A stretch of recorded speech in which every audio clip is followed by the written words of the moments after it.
Hello everyone, ನನ್ನ ಹೆಸರು ನೇತ್ರ ಅಂತ. ಇದು ನನ್ನ first YouTube video.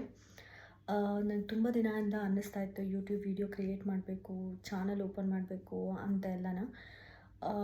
But due to some reason ಅದು ತುಂಬ ಡಿಲೇ ಆಗ್ತಾಯಿತ್ತು.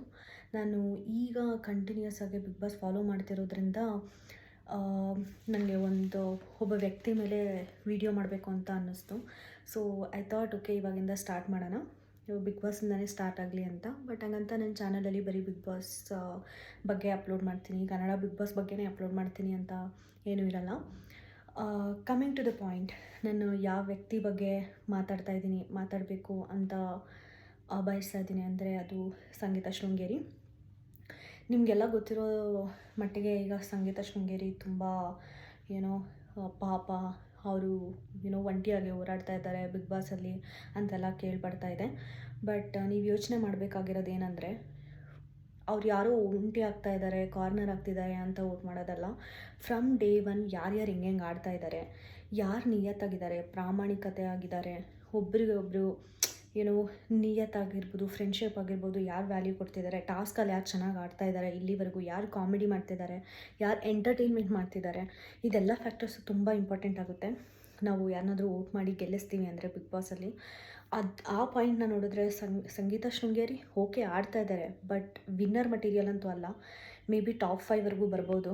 ಅವರು ಕ್ರಿಯೇಟ್ ಮಾಡಿರೋ ನ್ಯೂಸಿಂದ ಆಗಿರ್ಬೋದು, ಬಳೆ ವಿಚಾರ ಆ ಥರ ಮಾಡಿದ್ದಾರೆ ಹೊರತು ಯಾವ ಟಾಸ್ಕಲ್ಲೂ ಆಗಲಿ 100% ಕೊಟ್ಟಿಲ್ಲ. ಮೇ ಬಿ 1-2 ಎಕ್ಸಾಂಪಲ್ ನೀತು ಅವ್ರ ಜೊತೆ ಆಡಿರ್ಬೋದು, ಇಲ್ಲಂದರೆ ಮತ್ತು ಮನಿ ಅಮೌಂಟ್ ಕೊಟ್ಟಾಗ ಅವ್ರು ಆಡಿದ್ರಲ್ಲ, ಅದು ಬೆಂಕಿ ಜೊತೆ ಗೆದ್ದಿದ್ದು. ಹಂಗೆ 1-2 ಇದ್ದಾವೆ ಹೊರತು ಅವರು ವಿನ್ನರ್ ಆಗೋಷ್ಟು ಯಾವ ಟಾಸ್ಕಲ್ಲೂ ಪಾರ್ಟಿಸಿಪೇಟ್ ಮಾಡಿಲ್ಲ, ಯಾವ ಟಾಸ್ಕಲ್ಲೂ ಗೆದ್ದಿಲ್ಲ. ಇನ್ನು ಕಾಮಿಡಿ ಅಂತ ಬಂದ್ರಂತೂ ಝೀರೋ ಅಂತಲೇ ಹೇಳ್ಬೋದು. ಅಷ್ಟು ಎಂಟರ್ಟೈನ್ಮೆಂಟೇ ಇಲ್ಲ, ಯಾವಾಗಲೂ ಜಗಳ. ಇನ್ನು ಫ್ರೆಂಡ್ಶಿಪ್ ಅಂತ ಬರ್ತೀರಾ, ಫಸ್ಟು ಕಾರ್ತಿಕ್ ಹತ್ರ ಇದ್ದರು. ಅದಾದಮೇಲೆ ಕಾರ್ತಿಕ್ ಹತ್ರ ಚೆನ್ನಾಗಿದ್ದು ಮತ್ತು ಸಂಗೀತ ಮತ್ತು ಕಾರ್ತಿಕ್ ಮತ್ತು ಬೆಂಕಿ ಅವ್ರನ್ನ ಸೇವ್ ಮಾಡಲಿಲ್ಲ ಅಂದ್ಬಿಟ್ಟು ವಿನಯ್ ಟೀಮ್ಗೆ ಹೋದರು. ಮೇ ಬಿ ಅಲ್ಲಿ ನಾನು ಹೈಲೈಟ್ ಆಗ್ತೀನೇನೋ, ವಿನಯ್ಗೆ ಕ್ಲೋಸ್ ಆಗ್ತೀನೇನೋ ಅಂತ. ಅವ್ರ ಟೀಮವ್ರು ಯಾವಾಗ ಪ್ರಿಫರೆನ್ಸ್ ಕೊಡಲಿಲ್ವೋ ಆವಾಗ ಮತ್ತೆ ಕಾರ್ತಿಕ್ ಟೀಮ್ಗೆ ಬಂದರು. ಕಾರ್ತಿಕ್ ಟೀಮಲ್ಲಿದ್ದಾಗ ವಿನಯ್ ಟೀಮ್ನ ಬ್ಯಾಕ್ ಪಿಚಿಂಗ್ ಮಾಡೋದು, ಅವ್ರ ಬಗ್ಗೆ ಕೆಟ್ಟದಂಗೆ ಮಾತಾಡೋದು, ಮತ್ತು ಆ ಟೀಮ್ಗೆ ಹೋದರೆ ಇವ್ರ ಬಗ್ಗೆ ಕೆಟ್ಟದಂಗೆ ಮಾತಾಡೋದು. ಅದು ಬಿಟ್ಟರೆ ಇನ್ನು ಸಂಗೀತ ಶೃಂಗೇರಿ ಬಿಗ್ ಬಾಸಲ್ಲಿ ಏನೂ ಮಾಡಿಲ್ಲ. ಮತ್ತು ಲಾಸ್ಟ್ ಟಾಸ್ಕಲ್ಲಿ ನೀರು ಹೊಡಿಯೋದಿತ್ತಲ್ಲ ಚೇರ್ ಮೇಲೆ ಕೂರಿಸಿ, ಅದಕ್ಕಂತ ಬಂದರೆ ಓಕೆ, ಸ್ವಲ್ಪ ರ್ಯಾಶಾಗಿ ಆಡಿದ್ರು ಸಂಗೀತ ಶೃಂಗೇರಿಯವರು. ಯಾಕಂದರೆ ಅವ್ರನ್ನ ಎಬ್ಬರಿಸೋದೇ ಟಾಸ್ಕ್ ಆಗಿತ್ತು. ಓಕೆ, ಎದ್ದೊಳ್ಳಿಲ್ಲ ಅವರು, ಯಾರನ್ನ ಹೊಡಿತಾ ಇದ್ರು ಅವರು. ಓಕೆ, ಆಪೋಸಿಟ್ ಟೀಮ್ ವಿನ್ ಆಯಿತು. ಅದೇ ಈ ಟೀಮಿಗೆ ಬಂದಾಗ ಒಂದು ತಪ್ಪು ಮಾಡಿದ್ದು ಅಂದರೆ ವಿನಯ್ ಟೀಮವರು ಸೋಪ್ ಹಾಕಿ ಹೊಡಿಬಾರ್ದಾಗಿತ್ತು. ಯಾಕಂದರೆ ಸಂಗೀತ ಶೃಂಗೇರಿ ಅವ್ರಿಗೆ ಅಷ್ಟು ಸ್ಟಾಮಿನಾ ಅಂತೂ ನಿಜವಾಗ್ಲೂ ಇರಲಿಲ್ಲ. ನೀರಾಕಿ ಹೊಡೆದಿದ್ರು ಕೂಡ ಈಸಿಯಾಗಿ ಗೆದ್ಬಿಟ್ಟಿರೋರು ಸಂಗೀತ ಅವರು. ಆ ಟಾಸ್ಕಲ್ಲಿ ಸೋತಿರೋರು ಎಲ್ಲರಿಗೂ ಗೊತ್ತಾಗಿರೋದು ಅವ್ರ ಸ್ಟಾಮಿನಾ ಏನು ಅಂತ.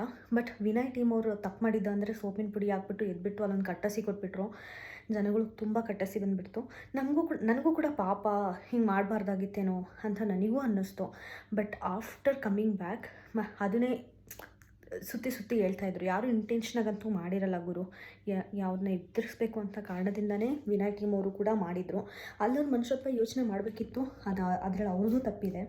ಅದಾದಮೇಲೆ ಬಂದುಬಿಟ್ಟು ಇಲ್ಲಿ ಹತ್ಬಿಟ್ಟು ಎಲ್ಲರೂ ನನ್ನೇ ಟಾರ್ಗೆಟ್ ಮಾಡ್ತಾರೆ ಅಂತ ಅಂದು ಮನಿ ಟಾಸ್ಕಲ್ಲಿ ಬೆಂಕಿ ಎಷ್ಟು ಚೆನ್ನಾಗಿ ಡಿಸ್ಟ್ರಿಬ್ಯೂಟ್ ಮಾಡಿದ್ರು, ಎಲ್ಲರಿಗೂ ಈಕ್ವಲಾಗೆ ಡಿವೈಡ್ ಮಾಡಿದ್ರು. ಯಾವುದಾದ್ರೂ ಟಾಸ್ಕ್ ಗೆದ್ದರು ಅಷ್ಟೇ ಮ್ಯಾಕ್ಸಿಮಮ್ ಅಮೌಂಟ್ನ ಟೀಮ್ ಎಲ್ಲರಿಗೂ ಕೊಡ್ತಾಯಿದ್ರು. ಅದೇ ಸಂಗೀತ ಶೃಂಗೇರಿ ಆದರೆ ನಾನು 400 ರೂಪಾಯಿ ಕೊಡ್ತೀನಿ, 300 ರೂಪಾಯಿ ಕೊಡ್ತೀನಿ ಅಂತ ಡೀಲ್ ಮಾಡಿ ಅವ್ರ ಸ್ವಾರ್ಥದಿಂದನೇ ಓಡಾಡಿದ್ರು. ಬೆಂಕಿ ನಿನ್ನೆ ಸ್ಯಾಟರ್ಡೆ ಎಪಿಸೋಡ್ ನೀವು ನೋಡಿದ್ರೆ ಸುದೀಪ್ ಸರ್ ಹತ್ರ ಇವ್ರು ಹೇಳ್ತಾರೆ, ತುಕಾಲಿಯವರು, ತನಿಷಾ ನಾನು ಗೆಲ್ಲಿಲ್ಲ ಅಂದರೂ ಪರವಾಗಿಲ್ಲ, ನಮ್ಮ ಟೀಮ್ ಗೆಲ್ಲಬೇಕು ಅಂತ ಆಟಾಡೋರು ಅಂತ. ಅದು ಲೀಡರ್ಶಿಪ್ಗಿರೋ ಕ್ವಾಲಿಟಿ. ಅದು ಸಂಗೀತ ಅವರಲ್ಲಿ ನನಗೆ ಯಾವ ಟಾಸ್ಕಲ್ಲೂ ಕಂಡಿಲ್ಲ, ಇಲ್ಲಿ ಬಿಗ್ ಬಾಸ್ ಜರ್ನಿಲೇ ನನಗೆ ಕಂಡಿಲ್ಲ. ಮತ್ತು ಒಂಟಿಯಾಗಿ ಬಂದರೆ ಬೆಂಕಿ ತುಂಬ ಚೆನ್ನಾಗಿ ಆಟಾಡ್ತಾರೆ. ಬೆಂಕಿ ಆಗಿರ್ಬೋದು, ಕಾರ್ತಿಕ್ ಆಗಿರ್ಬೋದು, ವಿನಯೂ ಅಷ್ಟೇ ಸ್ವಲ್ಪ ಅಗ್ರೆಸಿವ್ ಇರ್ಬೋದು, ತಾನು ಸ್ವಾರ್ಥಿ ಇರ್ಬೋದು. ಬಟ್ ಅವ್ರ ಫ್ರೆಂಡ್ಶಿಪ್ ಅಂತ ಬಂದರೆ ನಮ್ರತನಾಗಲಿ, ಸ್ನೇಹಿತನಾಗಲಿ, ಮೈಕಲ್ನಾಗಲಿ ಅವ್ರು ಯಾವತ್ತೂ ಬಿಟ್ಕೊಡಲ್ಲ. ಎಲ್ಲರ ಹತ್ರನೂ ನಾವೆಲ್ಲರಿಗೂ ಚೆನ್ನಾಗಿರೋಕ್ಕಾಗಲ್ಲ ಗುರು, ನಮ್ಮವ್ರಿಗೆ ಮಾತ್ರನೇ ನಾವು ಚೆನ್ನಾಗಿರೋಕ್ಕಾಗೋದು. ಅದರಲ್ಲಿ ವಿನಯ್ ತುಂಬ ಹಾನೆಸ್ಟ್ ಆಗಿದ್ದಾರೆ ಅಂತ ನನಗನ್ನಿಸ್ತು. ಯಾವತ್ತೂ ನಮ್ರತನಾಗಲಿ ಮೈಕಲ್ನಾಗಲಿ ಅವ್ರು ಯಾವತ್ತೂ ಬಿಟ್ಕೊಟ್ಟಿಲ್ಲ. ಅದು ತುಂಬ ಇಂಪಾರ್ಟೆಂಟ್.